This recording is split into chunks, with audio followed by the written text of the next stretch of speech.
Belief system का मतलब होता है किसी चीज पे बिलीफ रखना, यानी भरोसा करना। जैसे कि हम सब भगवान को मानते हैं और उन पे भरोसा करते हैं, ठीक उसी ही तरह हमें खुद पर भी भरोसा करना आना चाहिए। हमें खुद की कैपेबिलिटीज और इंस्टिंक्ट पे भरोसा करना आना चाहिए। अब आप बिलीफ सिस्टम को अपने एग्जाम्स के लास्ट डेज में कैसे काम लगाएंगे? आपको बस आपने जो कुछ भी पढ़ा है उस पे सच्चे दिल से भरोसा करना है और ये सोचना है कि मैंने बड़ी मेहनत करके जो कुछ भी पढ़ा है ना, वो मुझे अच्छे से याद है और याद रहेगा। आपको कॉन्स्टेंटली ये प्रे करते रहना है। साथ ही साथ आपको अपने पे भरोसा दिलाना है कि yes, I am self sufficient. Belief system को एक्टिव करने से आपका कॉन्फिडेंस लेवल बढ़ेगा और आप हैप्पी और पीसफुल फील करोगे।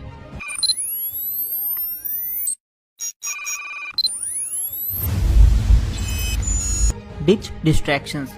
दोस्तों, डिस्ट्रैक्शंस की वजह से क्या आप अपने स्कोर को खराब करना चाहोगे? बिल्कुल नहीं। क्या आप एक व्हाट्सएप मैसेज के पीछे अपने कीमती स्टडीज मिस करना चाहोगे जिससे आपका करियर बदल सकता है? बिल्कुल भी नहीं। हमें डिस्ट्रैक्शंस को डिच करना है।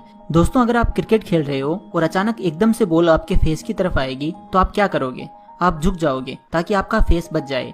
इसी तरह हमें डिस्ट्रैक्शंस को डिच करना होता है। एग्जाम टाइम में आपको अपना फोन तभी साथ रखना है जब आपके कुछ नोट्स या स्टडी मटेरियल उसके अंदर हों। उसमें भी आपको अपने सोशल मीडिया जैसे कि फेसबुक, इंस्टाग्राम को अनइंस्टॉल कर देना है।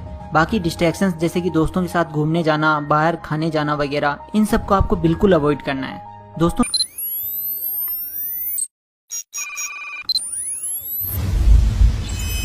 दोस्तों ये 80/20 रूल आपको एक टॉपर तक बना सकता है। सच में 80/20 रूल का मतलब होता है कि आपका जो क्वेश्चन पेपर आएगा ना, उसमें से 80% of the questions selected 20% of the portions में से ही आते हैं। जी हाँ, अगर आपको यकीन नहीं होता तो आप खुद पास्ट एग्जाम्स के पेपर्स लेकर क्रॉस वेरीफाई करें तो आपको पता चलेगा कि कुछ ऐसे टॉपिक्स हैं जिसमें से ही मेनली क्वेश्चंस आते हैं। हाँ, कभी कभी ये रेशियो वेरी कर सकता है, लेकिन यहाँ पर सोचने वाली बात यह है कि 80% ऑफ द जो क्वेश्चंस हैं वो आपके सिर्फ 20% ऑफ द सिलेबस में से ही आएंगे।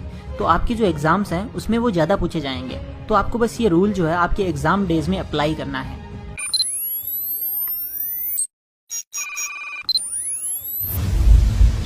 Study material. सबसे बड़ा कंफ्यूजन एग्जाम डेज में जो होता है वो ये है कि हम मटेरियल कौन सा रेफर करें।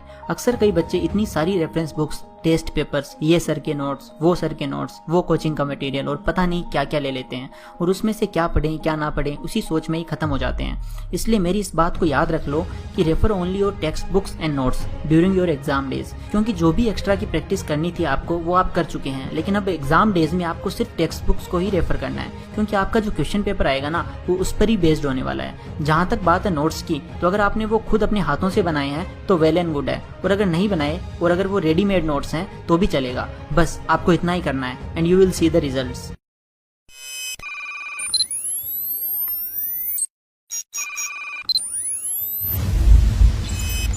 Process of study. दोस्तों, आपने चाय बनते तो देखी होगी। अगर चाय बनाते वक्त हम पानी की जगह दूध में चाय पत्ती डाल के उबालें और फिर उसमें ऊपर से पानी डालें तो आपको क्या लगता है चाय अच्छी बनेगी? बिल्कुल भी नहीं, क्योंकि चाय बनाने में एक प्रोसेस होता है। इसी तरह एग्जाम डेज में पढ़ने का भी एक प्रोसेस होता है। सबसे पहले आपको पायलट व्यू लेना है, यानी सिर्फ स्कैन थ्रू करना है अपने स्टडी मटेरियल का, एंड देन आपको अपने टेक्स्ट बुक्स में दिए गए क्वेश्चंस को पढ़ना है और फिर से एक बार और पायलट व्यू लेना है। जब आप क्वेश्चंस पढ़ के फिर से अपने लेसन्स को स्कैन करते हैं तो आपका माइंड अपने आप उन क्वेश्चंस के आंसर्स को ढूंढने लगता है। This is one of the most effective ways to learn during exam days.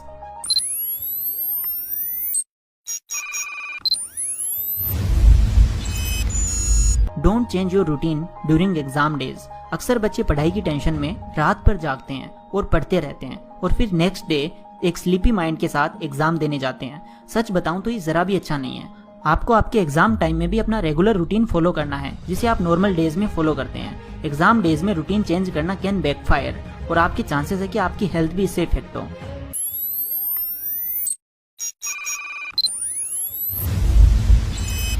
Sleep well. Students exam time में सबसे ज्यादा जो चीज कॉम्प्रोमाइज करते हैं वो है उनकी नींद। अगर आपको पता चल जाए ना कि साइंटिफिकली आपकी नींद आपके लिए कितनी ज्यादा इंपॉर्टेंट है, आपकी हेल्थ के लिए और आपकी बॉडी के लिए, तो बिलीव मी आप अगली बार अपनी नींद को कॉम्प्रोमाइज करने से पहले 10 बार सोचेंगे। आपको मिनिमम 7 to 8 आवर्स सोना ही है एग्जाम टाइम में।